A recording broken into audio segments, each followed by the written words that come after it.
ਡੰਡੋਤ ਬੰਦਨ ਕਵਾਰ। ਸਰਵ ਕਲਾ ਸਮਰੱਥ ਲੋਲਨ ਤੇ ਰਾਖੋ ਪ੍ਰਭੂ। ਨਾਨਕ ਦੇ ਕਰ ਹੱਥ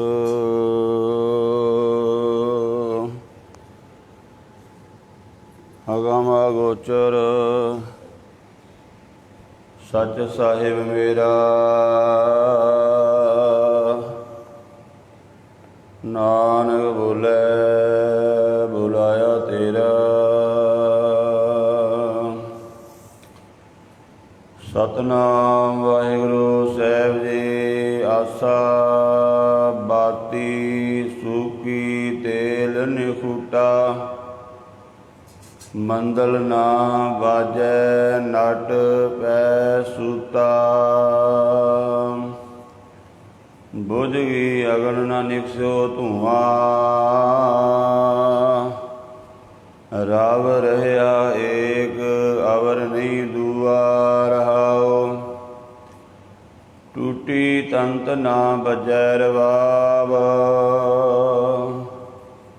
ਭੂਲ ਬਿਗਾਰਿਓ ਆਪਣਾ ਕਾਜ। ਕਥਨੀ ਬਦਨੀ ਕਹਿ ਨ ਕਹਾਵਣ। ਸਮਝ ਪਰੀ ਤੋ ਬਿਸਰਿਓ ਗਾਵਣ। ਕਹਿਤ ਕਬੀਰ ਪੰਚ ਜੋ ਚੂਰੇ। ਤਿਨ ਤੇ ਨਾਏ ਪਰਮ ਪਦ ਦੂਰੇ। ਕਹਿਤ ਕਬੀਰ ਪੰਚ ਜੋ ਚੂਰੇ। ਤਿਨ ਤੇ ਨਾਏ ਪਰਮ ਪਦ ਦੂਰੇ। ਵਾਹਿਗੁਰੂ ਜੀ ਕਾ ਖਾਲਸਾ ਵਾਹਿਗੁਰੂ ਜੀ ਕੀ ਫਤਿਹ। ਗੁਰੂ ਰੂਪ ਗੁਰੂ ਖਾਲਸਾ ਸਤਿ ਸੰਗਤ ਜੀਓ। ਇਸ ਪਾਵਨ ਅਸਥਾਨ 'ਤੇ ਗੁਰਬਾਣੀ ਦੀ ਜੋ ਲੜੀਵਾਰ ਕਥਾ ਚੱਲ ਰਹੀ ਹੈ, ਤਿਸ ਦੇ ਤਹਿਤ ਆਸਾ ਰਾਗ ਦੇ ਵਿੱਚ ਭਗਤ ਕਬੀਰ ਸਾਹਿਬ ਜੀ ਦੀ ਪਾਵਨ ਬਾਣੀ ਸ਼ਬਦ ਆਪ ਜੀ ਨੇ ਸਰਵਣ ਕੀਤਾ ਹੈ। ਇਹ ਪਾਵਨ ਸ਼ਬਦ ਸ੍ਰੀ ਗੁਰੂ ਗ੍ਰੰਥ ਸਾਹਿਬ ਜੀ ਦੇ ਪਾਵਨ ਅੰਗ 478 ਅੰਗ 'ਤੇ ਸੁਭਾਏਮਾਨ ਹੈ। ਇਸ ਪਾਵਨ ਸ਼ਬਦ ਦੇ ਵਿੱਚ ਭਗਤ ਕਬੀਰ ਸਾਹਿਬ ਜੀ ਗੁਰਮੁਖ ਦੀ ਅਵਸਥਾ ਨੂੰ ਬਿਆਨ ਕਰਦੇ ਹਨ। ਜਿਸ ਗੁਰਮੁਖ ਨੇ ਗੁਰੂ ਦੀ ਮੱਤ ਲੈ ਕੇ ਸ਼ਬਦ ਦਾ ਅਭਿਆਸ ਕੀਤਾ ਹੈ ਤੇ ਸ਼ਬਦ ਦਾ ਅਭਿਆਸ ਕਰਕੇ ਉਹਦੇ ਅੰਦਰੋਂ ਮਾਇਆ ਦਾ ਮੋਹ ਦਾ ਤੇਲ, ਬਾਸ਼ਨਾ ਦੀ ਬੱਤੀ ਇਹ ਖਤਮ ਹੋ ਗਏ ਨੇ। ਉਹਦੇ ਅੰਦਰੋਂ ਤ੍ਰਿਸ਼ਨਾ ਦੀ ਅੱਗ ਬੁਝ ਗਈ ਹੈ ਔਰ ਉਸ ਨੂੰ ਸਾਰੇ ਪਾਸੇ ਬ੍ਰਹਮ ਸਾਖਿਆਤ ਹੋਇਆ ਹੈ। ਭਾਵ ਉਹਨੂੰ ਹਰ ਇੱਕ ਜਰੇ ਦੇ ਵਿੱਚ ਪਰਮਾਤਮਾ ਦਿਖਾਈ ਦੇਣ ਲੱਗ ਪਿਆ ਹੈ। ਹਰ ਇੱਕ ਪਾਸੇ ਉਸ ਨੂੰ ਵਾਹਿਗੁਰੂ ਨਿਰੰਕਾਰ ਦੇ ਦਰਸ਼ਨ ਹੋਏ ਨੇ। ਦੇਹ ਅਧਿਆਸ ਦੀ ਰਵਾਬ ਟੁੱਟ ਗਈ ਹੈ। ਹੁਣ ਜਿਹੜਾ ਹੈ ਉਹ ਦੁਨੀਆ ਦੇ ਮੋਹ ਦਾ, ਦੁਨੀਆ ਦੇ ਸਨੇਹ ਦਾ ਉਹ ਹੁਣ ਸਾਜ਼ ਨਹੀਂ ਵੱਜਦਾ, ਜਿਸ ਵਿੱਚ ਲੱਗ ਕੇ ਜੀਵ ਆਪਣਾ ਅਧਿਆਤਮਕ ਦਾ ਕਾਰਜ ਵਿਗਾੜ ਰਿਹਾ ਸੀ। ਤੇ ਭਗਤ ਕਬੀਰ ਸਾਹਿਬ ਜੀ ਕਹਿੰਦੇ, ਜਿਨ੍ਹਾਂ ਨੇ ਪੰਜੇ ਵਿਕਾਰਾਂ ਨੂੰ ਜਿੱਤ ਲਿਆ, ਉਹਨਾਂ ਤੋਂ ਭਾਈ ਪਰਮ ਪਦ ਦੂਰ ਨਹੀਂ ਰਹਿੰਦਾ। ਫਿਰ ਜਿਨ੍ਹਾਂ ਨੇ ਪੰਜੇ ਵਿਕਾਰਾਂ ਨੂੰ ਖਤਮ ਕਰ ਦਿੱਤਾ, ਉਹਨਾਂ ਨੂੰ ਨਾਲ ਦੀ ਨਾਲ ਉਹ ਪਰਮ ਪਦਵੀ ਪ੍ਰਾਪਤ ਹੋ ਜਾਂਦੀ ਹੈ। ਵਾਹਿਗੁਰੂ ਦਾ ਮਿਲਾਪ ਹੋ ਜਾਂਦਾ ਹੈ। ਭਗਤ ਕਬੀਰ ਸਾਹਿਬ ਜੀ ਇਸ ਪਾਵਨ ਸ਼ਬਦ ਦੇ ਵਿੱਚ ਇਸ ਤਰ੍ਹਾਂ ਉਪਦੇਸ਼ ਕਰ ਰਹੇ ਹਨ। ਆਸਾ ਬਾਤੀ ਸੁਕੀ ਤੇਲ ਨਿਖੁਟਾ, ਮੰਦਲ ਨਾ ਬਾਜੈ ਨਟ ਪੈ ਸੂਤਾ। ਬਾਤੀ ਸੁੱਕੀ, ਜਿਵੇਂ ਬੱਤੀ ਹੁੰਦੀ ਹੈ ਦੀਵੇ ਦੇ ਵਿੱਚ, ਤੇ ਬੱਤੀ ਜਦੋਂ ਤੇਲ ਖਤਮ ਹੋ ਜਾਵੇ ਬੱਤੀ ਸੁੱਕ ਜਾਂਦੀ ਹੈ। ਤੇਲ ਦੇ ਕਰਕੇ ਹੀ ਬੱਤੀ ਦੀ ਵੀ ਵੈਲਿਊ ਹੈ। ਜਦੋਂ ਤੱਕ ਮਨੁੱਖ ਦੇ ਅੰਦਰ ਮਾਇਆ ਦੇ ਮੋਹ ਦਾ ਤੇਲ ਹੈ, ਇਹਦੇ ਅੰਦਰ ਵਾਸ਼ਨਾ ਦੀ ਬੱਤੀ ਕੰਮ ਕਰਦੀ ਹੈ। ਭਾਵ ਜਦੋਂ ਤੱਕ ਸਾਡੇ ਅੰਦਰ ਮਾਇਆ ਦਾ ਪ੍ਰਭਾਵ ਹੈ, ਸਾਡੇ ਅੰਦਰ ਵਾਸ਼ਨਾ ਉੱਠਦੀਆਂ ਰਹਿਣਗੀਆਂ। ਵਾਸ਼ਨਾ ਦਾ ਭਾਵ ਹੈ ਦੁਨੀਆ ਦੀਆਂ ਮੰਗਾਂ, ਵੀ ਮਨੁੱਖ ਦੇ ਅੰਦਰ ਇਹ ਵਾਸ਼ਨਾ ਹੈ, ਮੈਂ ਇਸ ਤਰ੍ਹਾਂ ਦੇ ਕੱਪੜੇ ਪਾ ਲਵਾਂ, ਇਸ ਤਰ੍ਹਾਂ ਦਾ ਭੋਜਨ ਖਾ ਲਵਾਂ, ਇਸ ਤਰ੍ਹਾਂ ਦੀਆਂ ਗੱਡੀਆਂ ਦੀ ਸਵਾਰੀ ਕਰ ਲਵਾਂ। ਇਹ ਇਹਦੇ ਅੰਦਰ ਚੱਲੀ ਜਾਂਦਾ ਹੈ। ਜਦੋਂ ਤੱਕ ਮਾਇਆ ਦਾ ਪ੍ਰਭਾਵ ਹੈ, ਜਦੋਂ ਮਾਇਆ ਦਾ ਪ੍ਰਭਾਵ ਖਤਮ ਹੋ ਜਾਵੇ, ਫਿਰ ਅੰਦਰ ਕੋਈ ਵਾਸ਼ਨਾ ਨਹੀਂ ਉੱਠਦੀ, ਫਿਰ ਅੰਦਰ ਪ੍ਰਾਰਥਨਾ ਉੱਠਦੀ ਹੈ।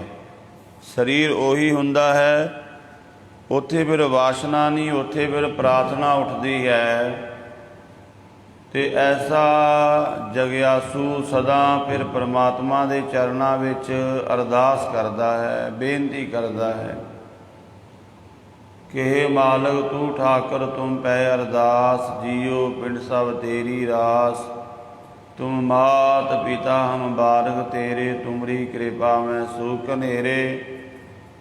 कोई न जाने तुमरा अंत, ऊँचे ते ऊँचा भगवंत। सगल समगरी तुमरै सूत्र धारी, तुम ते हुए सुआग्याकारी। तुमरी गत में तुम ही जानी, नानक दास सदा कुर्बानी। सदा कुर्बान होने लग जाता है, सदके होने लग जाता है रब तो। जदों अंदरों वासना खत्म हो गई, फिर प्रार्थना हर समय चलती है, अरदास चलती है। फिर बस ये दो चीज़ां ही चलदियां ने मनुख के अंदर, जहाँ वासना चलेगी जहाँ प्रार्थना चलेगी। जदों तक माया का मोह है, उदों तक प्रार्थना दे उठण का सवाल ही नहीं पैदा हुंदा, उदों तक वासना ही चलती है। आपां जिहड़ी गुरु कोल प्रार्थना करते हैं, अरदास करते हैं, वो की है? आपां यही मंगते हैं ना भी महाराज शरीर ठीक रहे, बच्चे ठीक रहन, कारोबार ठीक हो जाए, ये चीज़ां ठीक हो जान। प्रार्थना जो परमात्मा नूं मिला देवे, परमात्मा नाल एक कर देवे, अरदास जोदड़ी, वो कदों पैदा हुंदी है? देखो आपां नितनेम करते हाँ ना, अरदास बेनती जिहड़ी है ना, वो चौथे नंबर ते जाके आउंदी है। कोई मनुख गुरु दे शब्द दा जप करे, वो जप जाप बन जावे, उस जाप दे विचों वैराग पैदा होवे, ते फिर चौथे नंबर ते जाके प्रार्थना बेनती कविओ बाच बेनती चौपाई। वो बेनती की बाणी है, अरदास की बाणी है, उहदे विच अरदास की गई है वाहिगुरू के चरणों विच। वो प्रार्थना कदों पैदा होंदी है? वेखो पहला जप कीता है, जपिया है, जाप इन्ना क कीता है, वो जाप बन गया है, अंदर जाप चलन लग पिया, उहनूं कहंदे जाप होण लग पिया है। जप कीता, जाप बन गया, फिर वैराग हो गया, दुनिया का मोह खत्म हो गया। वैराग का अर्थ है बेराग, राग मीन मोह पकड़, वैराग का अर्थ है मोह तो रहत हो गया, दुनिया का कोई मोह नहीं रह गया। हुण उहनूं कहंदे बैरागी। ਵੀ ਇਹਨੂੰ ਹੁਣ ਦੁਨੀਆ ਦੀ ਕੋਈ ਪਕੜ ਨਹੀਂ ਰਹਿ ਗਈ। ਰਾਗ ਨਾਮ ਮੋਹ ਦਾ ਹੈ, ਰਾਗ ਨਾਮ ਪਕੜ ਦਾ ਹੈ।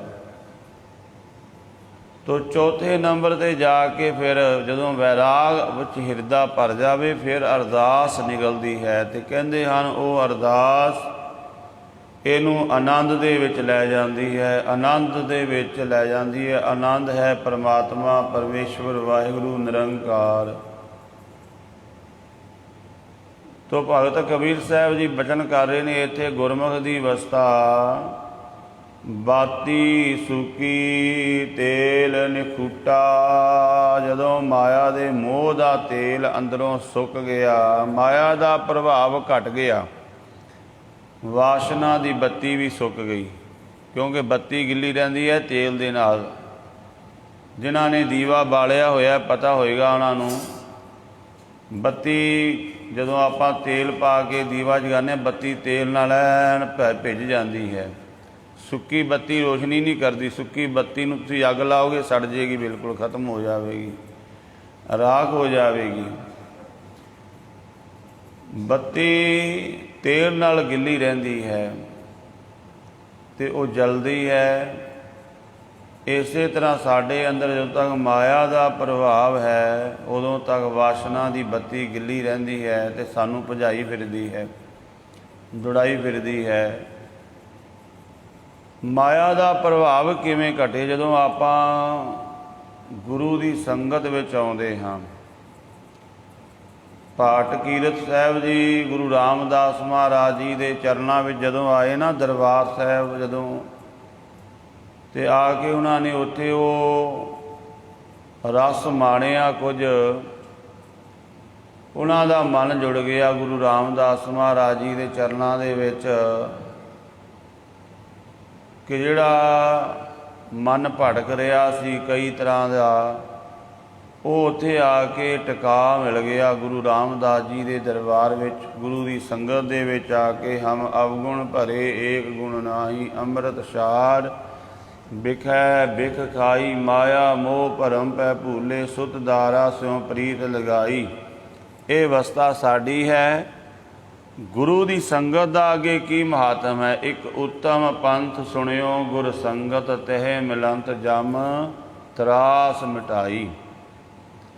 ਇੱਕ ਅਰਦਾਸ ਪਾਠ ਕੀਰਤ ਕੀ ਗੁਰੂ ਰਾਮਦਾਸ ਰਾਖੋ ਸਰਨਾਈ। ਗੁਰੂ ਦੀ ਸੰਗਤ ਦਾ ਮਹਾਤਮ ਆਪਾਂ ਹੁਣ ਬੈਠੇ ਆ ਨਾ, ਵੇਖੋ ਅਤੇ ਆਪਾਂ ਨੂੰ ਕਿੰਨਾ ਸਹਿਜ ਹੈ, ਟਿਕਾ ਹੈ। ਬਸ ਗੁਰੂ ਦੀ ਸੰਗਤ ਤੋਂ ਬਾਹਰ ਨਿਕਲੇ ਨਹੀਂ ਅਤੇ ਫਿਰ ਮਨ ਭੱਜਣ ਲੱਗ ਜਾਂਦਾ ਹੈ। ਮਨ ਵਿੱਚ ਵਾਸ਼ਨਾ ਪੈਦਾ ਹੋਣ ਲੱਗ ਜਾਂਦੀਆਂ ਨੇ, ਦੁਨੀਆ ਦੀਆਂ ਮੰਗਾਂ ਪੈਦਾ ਹੋਣ ਲੱਗ ਜਾਂਦੀਆਂ ਨੇ, ਕਾਲਾਪਨ ਆ ਜਾਂਦਾ ਹੈ ਉੱਥੇ। ਕਿਉਂਕਿ ਪੰਜ ਵਿਕਾਰ ਸਾਨੂੰ ਕਬਜ਼ੇ ਵਿੱਚ ਲੈ ਲੈਂਦੇ ਨੇ। ਜਦੋਂ ਆਪਾਂ ਸੰਗਤ ਵਿੱਚੋਂ ਬਾਹਰ ਨਿਕਲੇ ਅਤੇ ਪੰਜ ਵਿਕਾਰਾਂ ਨੇ ਕਬਜ਼ੇ ਵਿੱਚ ਲੈ ਲੈਣਾ ਹੈ। ਜਦੋਂ ਤੱਕ ਗੁਰੂ ਦੀ ਸੰਗਤ ਵਿੱਚ ਬੈਠੇ ਆ ਉਹ ਪੰਜ ਵਿਕਾਰ ਅੰਦਰ ਨਹੀਂ ਆ ਸਕਦੇ। ਇੱਕ ਉੱਤਮ ਪੰਥ ਸੁਣਿਓ ਗੁਰ ਸੰਗਤ ਤੇ ਮਿਲੰਤ ਜਮ ਤਰਾਸ ਮਿਟਾਈ। ਗੁਰੂ ਦੀ ਸੰਗਤ ਵਿੱਚ ਬੈਠਿਆਂ ਹੋਇਆਂ ਨਾ ਅੰਦਰ ਮਾੜੀ ਵਾਸ਼ਨਾ, ਮਾੜਾ ਫੁਰਨਾ ਨਹੀਂ ਪੈਦਾ ਹੁੰਦਾ, ਨਾ ਲੋਭ ਦਾ ਫੁਰਨਾ, ਨਾ ਮੋਹ ਦਾ, ਨਾ ਹੰਕਾਰ ਇਤਿਆਦਿਕ। ਅਤੇ ਭੱਟ ਕੀਰਤ ਕਹਿੰਦੇ ਮਹਾਰਾਜ ਕਿਰਪਾ ਕਰੋ ਸਦਾ ਵਾਸਤੇ ਇਹ ਅਵਸਥਾ ਬਖਸ਼ ਦੇਵੋ। ਸਰਨਾਈ ਰੱਖਣ ਤੋਂ ਭਾਵ ਕੀ ਹੈ? ਇੱਕ ਉੱਤਮ ਪੰਥ ਸੁਣਿਓ ਗੁਰ ਸੰਗਤ ਤੇ ਮਿਲੰਤ ਜਮ ਤਰਾਸ ਮਿਟਾਈ। ਇੱਕ ਅਰਦਾਸ ਪਾਠ ਕੀਰਤ ਕੀ ਗੁਰੂ ਰਾਮਦਾਸ ਰਾਖੋ ਸ਼ਰਨਾਈ। ਭਾਵ ਸਦਾ ਵਾਸਤੇ ਉਹ ਅਵਸਥਾ ਦੇ ਦੇਵੋ, ਭਾਵੇਂ ਕਿੱਥੇ ਵੀ ਜਾਈਏ ਅਤੇ ਸਾਡਾ ਮਨ ਸੰਸਾਰ ਵੱਲ ਨਾ ਭੱਜੇ। ਬਾਤੀ ਸੂਕੀ ਤੇਲ ਨਖੂਟਾ ਮੰਦਲ ਨਾ ਬਾਜੈ ਨਟ ਪੈ ਸੂਤਾ। ਮੰਦਲ ਕਹਿੰਦੇ ਨੇ, ਮਾਂਦਲ ਢੋਲ ਨੂੰ ਕਹਿੰਦੇ ਨੇ। ਭਗਤ ਕਬੀਰ ਸਾਹਿਬ ਜੀ ਕਹਿੰਦੇ ਮੰਦਲ ਨਾ ਬਾਜੈ ਨਟ ਪੈ ਸੂਤਾ। ਹੁਣ ਮਾਇਆ ਦੇ ਮੋਹ ਦਾ ਢੋਲ ਨਹੀਂ ਵੱਜਦਾ, ਕਿਉਂਕਿ ਨਾਮ ਦਾ ਜਦੋਂ ਅਭਿਆਸ ਕੀਤਾ ਅਤੇ ਜਦੋਂ ਢੋਲ ਵੱਜਦਾ ਹੈ ਨਾ, ਢੋਲ ਦਾ ਪ੍ਰਮਾਣ ਗੁਰਬਾਣੀ ਵਿੱਚ ਹੋਰ ਵੀ ਥਾਵਾਂ 'ਤੇ ਆਇਆ ਹੈ। ਢੋਲ ਵੱਜਦਾ ਹੋਵੇ ਨਾ ਢੋਲ, ਅਤੇ ਆਪਾਂ ਨੂੰ ਕੋਲ ਕੋਈ ਆਪਣੇ ਆਪਾਂ ਨੂੰ ਮੈਸੇਜ ਦੇਣਾ ਚਾਹਵੇ, ਕੋਈ ਗੱਲ ਆਖਣੀ ਚਾਹਵੇ, ਕੁਝ ਕਹਿਣਾ ਚਾਹਵੇ, ਅਤੇ ਆਪਾਂ ਨੂੰ ਸਮਝ ਨਹੀਂ ਲੱਗਦੀ, ਅਤੇ ਆਪਾਂ ਢੋਲ ਵਾਲੇ ਨੂੰ ਇਸ਼ਾਰਾ ਕਰਦੇ ਹਾਂ ਵੀ ਬੰਦ ਕਰ, ਕੋਈ ਗੱਲ ਕਰਨੀ ਹੈ, ਪਤਾ ਨਹੀਂ ਲੱਗ ਰਿਹਾ, ਆਵਾਜ਼ ਦਾ ਪਤਾ ਨਹੀਂ ਲੱਗ ਰਿਹਾ। ਇਸੇ ਤਰ੍ਹਾਂ ਜਦੋਂ ਤੱਕ ਜੀਵ ਦੇ ਅੰਦਰ ਇਹ ਮਾਇਆ ਦਾ ਮੋਹ ਦਾ ਢੋਲ ਵੱਜ ਰਿਹਾ ਹੈ, ਇਹਨੂੰ ਪਰਮਾਤਮਾ ਦਾ ਸੁਨੇਹਾ ਨਹੀਂ ਮਿਲਦਾ। ਪਰਮਾਤਮਾ ਦਾ ਮੈਸੇਜ ਸੁਨੇਹਾ ਤਾਂ ਸਾਨੂੰ ਹਰ ਸਮੇਂ ਆ ਰਿਹਾ ਹੈ। ਬਾਣੀ ਵਿੱਚ ਆਇਆ ਹੈ, ਪਿਛਲ ਰਾਤੀ ਸੱਦੜਾ ਨਾਮ ਖਸਮ ਕਾ ਲੇਹ। ਜਦੋਂ ਅੰਮ੍ਰਿਤ ਵੇਲਾ ਹੁੰਦਾ ਉਦੋਂ ਮਾਇਆ ਦਾ ਢੋਲ ਨਹੀਂ ਵੱਜ ਰਿਹਾ ਹੁੰਦਾ, ਇਹ ਵੀ ਨਾਲ ਹੈ। ਉਦੋਂ ਜੇਕਰ ਕੋਈ ਨਾਮ ਦਾ ਅਭਿਆਸ ਕਰੇ ਤਾਂ ਬੜੀ ਛੇਤੀ ਸੁਰਤ ਜੁੜਦੀ ਹੈ। ਤਾਂ ਹੀ ਤਾਂ ਅੰਮ੍ਰਿਤ ਵੇਲੇ ਦੀ ਬਹੁਤ ਉਪਮਾ ਕੀਤੀ ਗਈ ਹੈ। ਸਾਰੇ ਧਰਮਾਂ ਦੇ ਵਿੱਚ ਅੰਮ੍ਰਿਤ ਵੇਲੇ ਨੂੰ ਸਨਾਤਨ ਮਤ ਦੇ ਵਿੱਚ ਬ੍ਰਹਮ ਮੁਹੂਰਤ ਆਖਿਆ ਗਿਆ। ਬ੍ਰਹਮ ਨੂੰ ਮਿਲਣ ਵਾਲਾ ਸਮਾਂ, ਉਹ ਮੁਹੂਰਤ ਜਿਹੜਾ ਤੁਹਾਨੂੰ ਬ੍ਰਹਮ ਨਾਲ ਮਿਲਾ ਦੇਵੇ। ਇਸੇ ਤਰ੍ਹਾਂ ਇਸਲਾਮ ਮਤ ਦੇ ਅੰਦਰ, ਸਾਰੇ ਧਰਮਾਂ ਦੇ ਅੰਦਰ ਅੰਮ੍ਰਿਤ ਵੇਲਾ ਇਹਨੂੰ ਗੁਰਬਾਣੀ ਵਿੱਚ ਹੀ ਵਰਤਿਆ ਗਿਆ ਹੈ। ਉਹ ਸਮਾਂ ਜਦੋਂ ਅੰਮ੍ਰਿਤ ਝਰਦਾ ਹੈ। ਜਿਹੜਾ ਨੱਟ ਕਰਨ ਵਾਲਾ, ਨਿਰਤ ਕਰਨ ਵਾਲਾ ਹੈ, ਆਪਾਂ ਵੇਖਦੇ ਹਾਂ ਨੱਚਣ ਵਾਲਾ, ਉਹ ਜਦੋਂ ਢੋਲ ਵੱਜਦਾ ਹੈ ਉਦੋਂ ਤੱਕ ਹੀ ਨੱਚਦਾ। ਜੇ ਢੋਲ ਨਾ ਵੱਜੇ ਨੱਚਣ ਵਾਲਾ ਨੱਚ ਨਹੀਂ ਸਕਦਾ। ਜਦੋਂ ਤੱਕ ਮਾਇਆ ਦੇ ਮੋਹ ਦਾ ਢੋਲ ਵੱਜਦਾ ਸਾਡਾ ਮਨ ਨੱਚਦਾ ਹੈ। ਢੋਲ ਬੰਦ ਹੋ ਜਾਵੇ, ਨੱਚਣ ਵਾਲਾ ਵੀ ਜਾ ਕੇ ਲੰਮਾ ਪੈ ਜਾਂਦਾ ਹੈ। ਮਾਇਆ ਦੇ ਮੋਹ ਦਾ ਢੋਲ ਬੰਦ ਹੋ ਗਿਆ, ਨੱਟ ਪੈ ਸੁੱਤਾ। ਮਨ ਰੂਪੀ ਨੱਟ ਇਹ ਫਿਰ ਬ੍ਰਹਮ ਦੀ ਅਵਸਥਾ ਦੇ ਵਿੱਚ ਲੀਨ ਹੋ ਜਾਂਦਾ ਹੈ। ਜਾਂ ਤਾਂ ਇਹ ਮਾਇਆ ਦੇ ਮੋਹ ਵਿੱਚ ਨੱਚੇਗਾ ਜਾਂ ਬ੍ਰਹਮ ਵਿੱਚ ਲੀਨ ਹੋਵੇਗਾ। ਮਨ ਦੀਆਂ ਦੋ ਅਵਸਥਾ ਹੀ ਨੇ। ਭਗਤ ਕਬੀਰ ਸਾਹਿਬ ਜੀ ਕਹਿੰਦੇ, ਜਦੋਂ ਗੁਰੂ ਦੇ ਸ਼ਬਦ ਦਾ ਅਭਿਆਸ ਕੀਤਾ, ਨਾਮ ਜਪਿਆ, ਮਾਇਆ ਦਾ ਮੋਹ ਦਾ ਢੋਲ ਵੱਜਣਾ ਬੰਦ ਹੋ ਗਿਆ। ਮਨ ਰੂਪੀ ਨੱਟ, ਨੱਟ ਕਹਿੰਦੇ ਨੱਚਣ ਵਾਲਾ, ਮਨ ਨੱਚਦਾ ਫਿਰਦਾ ਉਹਦੇ ਅੱਗੇ। ਕਹਿੰਦੇ ਜਿਹੜਾ ਮਨ ਰੂਪੀ ਨੱਟ ਹੈ, ਇਹ ਹੁਣ ਜਾ ਕੇ ਬ੍ਰਹਮ ਦੀ ਅਵਸਥਾ ਵਿੱਚ ਸੁੱਤਾ ਭਾਵ ਸਹਿਜ ਸਮਾਧੀ ਵਿੱਚ ਚਲਾ ਗਿਆ ਹੈ। ਜਦੋਂ ਆਪਾਂ ਸੌਂਦੇ ਹਾਂ ਨਾ, ਉਹ ਇੱਕ ਸਮਾਧੀ ਹੈ।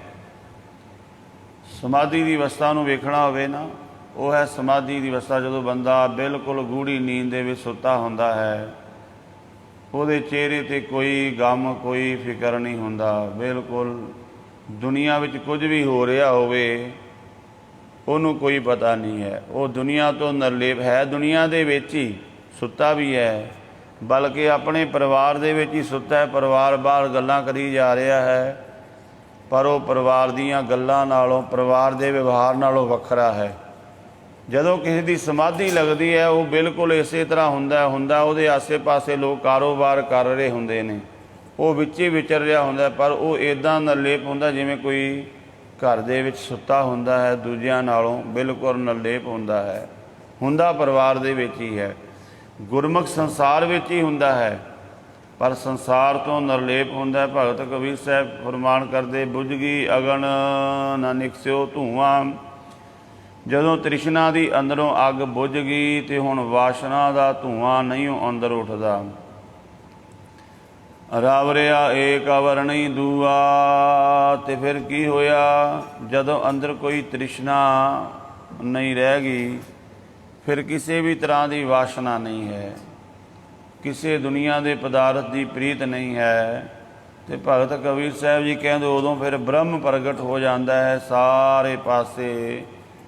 ਉਹ ਜੋ ਰਵ ਰਿਹਾ ਏਕ ਅਵਰ ਨਹੀਂ ਦੂਆ, ਪਤਾ ਲੱਗ ਜਾਂਦਾ ਸਾਰੇ ਪਾਸੇ ਬ੍ਰਹਮ ਦਿਸੈ ਬ੍ਰਹਮ ਸੁਣੀਐ, ਏਕ ਏਕ ਵਖਾਣੀਐ, ਆਤਮ ਪਸਾਰਾ ਕਰਨ ਹਾਰਾ, ਪ੍ਰਭ ਬਿਨਾ ਨਹੀਂ ਜਾਣੀਐ।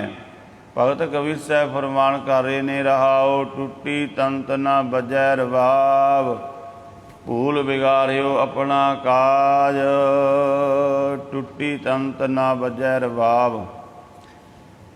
ਜਿਹੜੀ ਸਾਡੇ ਅੰਦਰ ਵਾਸ਼ਨਾ ਦੀ ਤੰਤ ਹੈ ਉਹ ਟੁੱਟ ਗਈ ਹੈ।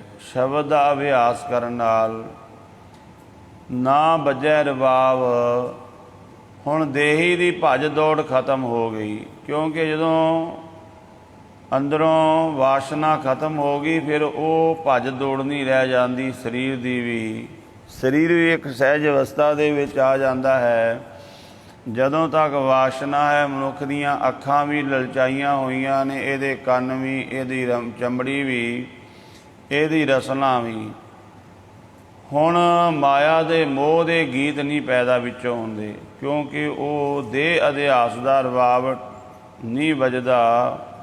ਭੂਲ ਵਿਗਾਰਿਓ ਆਪਣਾ ਕਾਜ, ਜਿਹਦੇ ਪਿੱਛੇ ਲੱਗ ਕੇ ਆਪਣਾ ਅਧਿਆਤਮਕ ਦਾ ਕਾਜ ਵਿਗਾੜਿਆ ਹੋਇਆ ਸੀ ਨਾ। ਭਗਤ ਕਬੀਰ ਸਾਹਿਬ ਜੀ ਕਹਿੰਦੇ ਉਹ ਦੇਹ ਅਧਿਆਸ ਖਤਮ ਹੋ ਗਿਆ। ਕਥਨੀ ਬਦਨੀ ਕਹਿਣ ਕਹਾਵਣ, ਸਮਝ ਪਰੀ ਤੋ ਬਿਸਰਿਓ ਗਾਵਣ।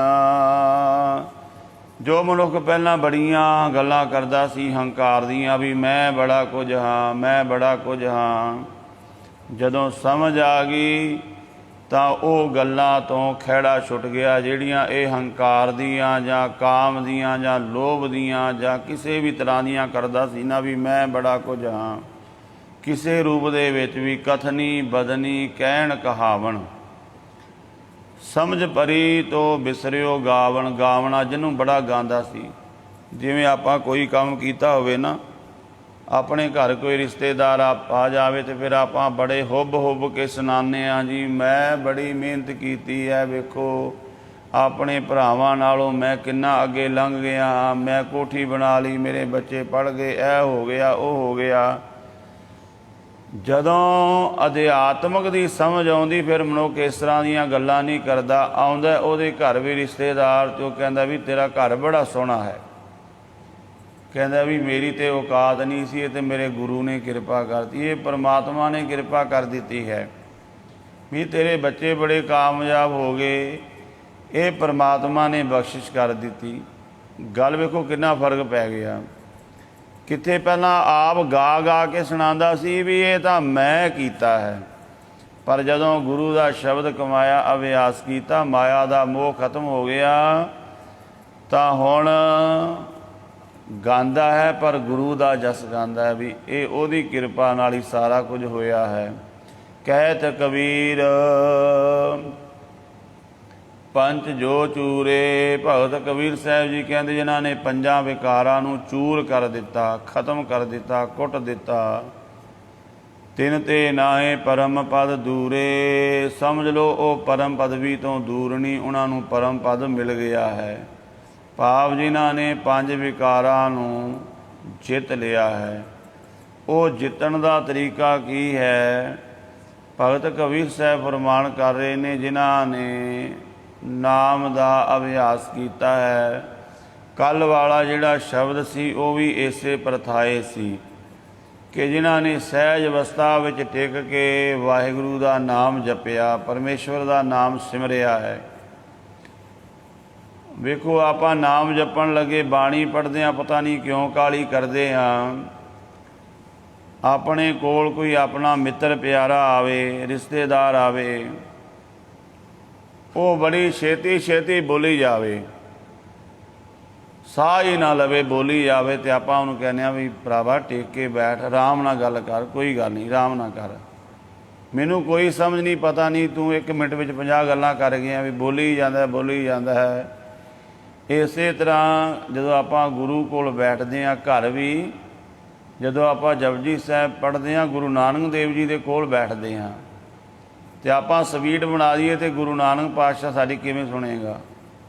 ਤੇ ਮਹਾਰਾਜ ਤੇ ਕਹਿੰਦੇ ਸਹਿਜ ਨਾਲ ਬੋਲ, ਸਹਿਜ ਨਾਲ ਚੱਲ, ਕਿਉਂਕਿ ਆਪਾਂ ਕੋਈ ਵੀ ਗੱਲ ਹੈ ਦੁਨੀਆ ਦੇ ਵਿੱਚ ਵੀ ਸਹਿਜ, ਆਪਾਂ ਕਹਿੰਦੇ ਬਈ ਸਹਿਜ ਨਾਲ ਗੱਲ ਕਰ, ਸਮਝ ਪਵੇ।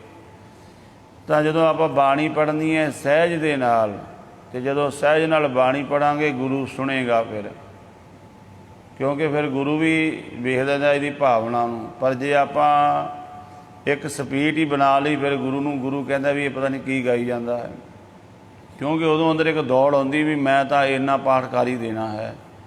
ਤੋ ਇਸ ਕਰਕੇ ਭਗਤ ਕਬੀਰ ਸਾਹਿਬ ਜੀ ਫਰਮਾਨ ਕਰਦੇ ਨੇ ਵੀ ਸਹਿਜ ਨਾਲ ਹਰ ਕਾ ਬਿਲੋਵਣਾ ਬਿਲੋਵੋ ਮੇਰੇ ਭਾਈ, ਸਹਿਜ ਬਿਲੋਵੋ ਜੈਸੇ ਤਤ ਨਾ ਜਾਈ। ਬਿਲਕੁਲ ਸਹਿਜ ਨਾਲ ਜਿੰਨੀ ਗੱਲ ਆਪਾਂ ਸਹਿਜ ਨਾਲ ਕਰਾਂਗੇ ਓਨਾ ਉਹਦੇ ਵਿੱਚ ਰਸ ਬਣਦਾ ਹੈ। ਜਿੰਨਾ ਆਪਾਂ ਕਾਹਲੀ ਵਿੱਚ ਚੱਲਾਂਗੇ ਉਹ ਗੱਲ ਵਿੱਚ ਰਸ ਨਹੀਂ ਰਹਿ ਜਾਂਦਾ। ਆਪਾਂ ਤੁਸੀਂ ਵੇਖੋ ਕਥਾ ਬੜੇ ਬੜੇ ਵਿਦਵਾਨ ਨੇ ਦੁਨੀਆ ਵਿੱਚ, ਬੜੇ ਬੜੇ ਗਿਆਨਵਾਨ ਨੇ। ਸੰਤ ਸਿੰਘ ਮਸਕੀਨ ਜੀ ਕਥਾ ਕਰਦੇ ਸੀ, ਉਹਨਾਂ ਦੀ ਕਥਾ ਆਪਾਂ ਹੁਣ ਵੀ ਸੁਣਦੇ ਹਾਂ ਨੈੱਟ 'ਤੇ। ਕਿੰਨੀ ਸਹਿਜ ਵਿੱਚ ਹੈ, ਕਿੰਨਾ ਰਸ, ਅਤੇ ਕਈ ਬੜੀ ਸਪੀਡ ਨਾਲ ਕਰੀ ਜਾਂਦੇ ਨੇ, ਉਹਦਾ ਰਸ ਨਹੀਂ ਬਣਦਾ, ਓਨਾ ਉਹ ਪ੍ਰਭਾਵ ਨਹੀਂ ਛੱਡਦੀ ਜਿੰਨੀ, ਕਿਉਂਕਿ ਅੰਦਰ ਸਹਿਜ ਅਵਸਥਾ ਦਾ ਰਸ ਬਣਦਾ ਹੈ। ਇਸ ਕਰਕੇ ਭਗਤ ਕਬੀਰ ਸਾਹਿਬ ਜੀ ਕਹਿੰਦੇ, ਜਿਨ੍ਹਾਂ ਨੇ ਅਭਿਆਸ ਕੀਤਾ ਹੈ, 5 ਵਿਕਾਰਾਂ ਨੂੰ ਜਿੱਤ ਲਿਆ ਹੈ, ਉਹਨਾਂ ਤੋਂ ਪਰਮ ਪਦ ਵੀ ਫਿਰ ਦੂਰ ਨਹੀਂ, ਉਹਨਾਂ ਨੂੰ ਪਰਮ ਪਦ ਪ੍ਰਾਪਤ ਹੋ ਜਾਂਦਾ ਹੈ। ਸਤਿਗੁਰੂ ਜੀ ਮਿਹਰਾਨ ਕਰਨ, ਸਾਡੇ ਅੰਦਰ ਵੀ ਸਹਿਜ ਦੀ ਅਵਸਥਾ ਆਵੇ। ਸਹਿਜ ਨਾਲ ਬਾਣੀ ਨੂੰ ਪੜ੍ਹੀਏ, ਸੁਣੀਏ, ਵਿਚਾਰੀਏ, ਤਾਂ ਜੋ ਜਿਸ ਪ੍ਰਯੋਜਨ ਵਾਸਤੇ ਇਹ ਦੇਹੀ ਮਿਲੀ ਹੈ, ਸਰੀਰ ਮਿਲਿਆ ਹੈ, ਉਹ ਪ੍ਰਯੋਜਨ ਸਫਲ ਹੋ ਜਾਵੇ। ਹੋਈਆਂ ਭੁੱਲਾਂ ਦੀ ਖਿਮਾ। ਵਾਹਿਗੁਰੂ ਜੀ ਕਾ ਖਾਲਸਾ, ਵਾਹਿਗੁਰੂ ਜੀ ਕੀ ਫਤਿਹ।